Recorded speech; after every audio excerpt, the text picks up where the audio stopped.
been attacks in 2 American cities, New York and in Washington. The whole building has collapsed. So I arrived to America in September 11, 2001. The journey, once I got here, it was the 9/11 incident, so it was kind of hard, you know. It was unbelievable what was going on. My life in Mexico as a kid growing up, it was a lot of drugs. I remember selling, you know, killing. Cartels. A lot of gore and blood, you know, quite often found executed in their vehicles. Corruption has eaten away at the Mexican police. There's more than just dead bodies in this city. There's drugs too. My life in Mexico as a kid growing up, the neighborhood where I grew up, there was a lot of violence, a lot of stealing, a lot of killing each other for territory, prostitution. You know, it was hard for me to grow up in that neighborhood.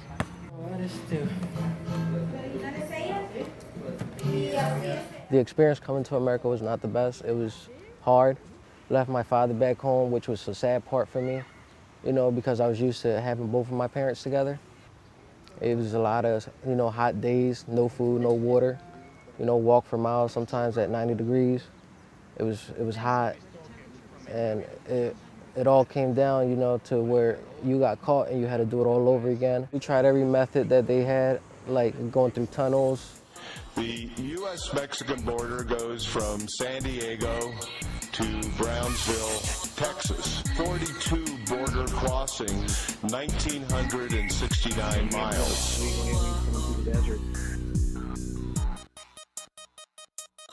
I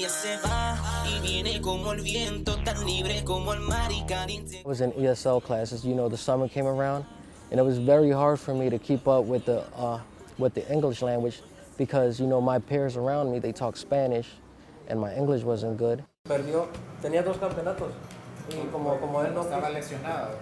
So it was a hard thing to keep up with what they taught me, because during the summer, you know, there's no help for kids for ESL. And by the time I got back to school, I was back on the same base, you know, knowing nothing, forgetting words.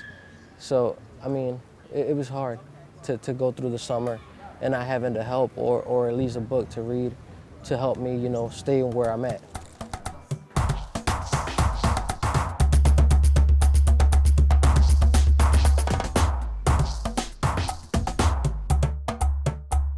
I think summer learning loss is a problem, you know, for in general, all groups of immigrants, because, you know, they come here and they struggle with the language. The summer learning loss, it does affect every ethnic group, you know, because it is difficult during the summer for the kids to learn the language. Some of them are traumatized from back home. They got a bag full of dreams. Some of them are physically, mentally, emotionally hurt.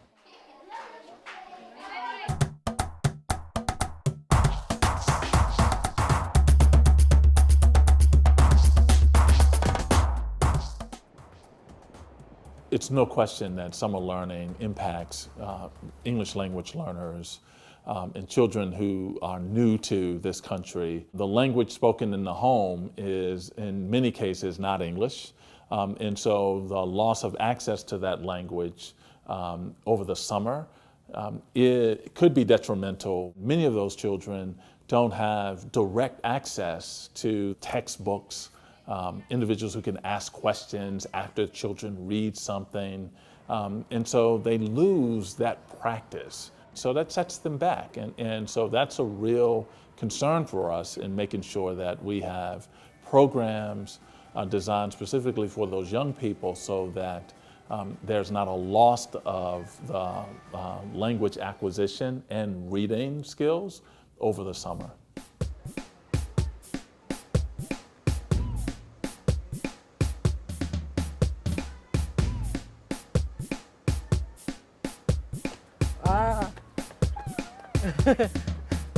La Puerta Abierta, the summer program, it helps, you know, the kids maintain their English skills. That's the main priority to them. It also helps them maintain, you know, for them not to keep up with what's going on outside on the streets or whatever the case is for them, because some of them are here with no parents.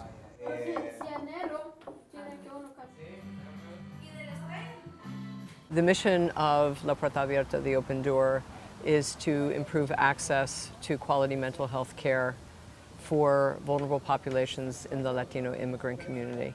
So for our particular population of kids, which is a very, very specialized population, because these kids have language struggles, They're not necessarily traditional learners. There's been an influx of Latino youth that are coming here without their families, so they don't have that support system that maybe some of the other populations have, and that creates a whole other layer of challenges. The surge of unaccompanied children and adults with children are arriving at one sector of the border.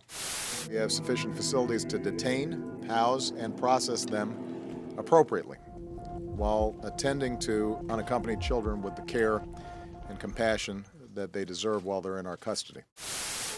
Hasta esta noche. ¿Sí? Okay. Besos.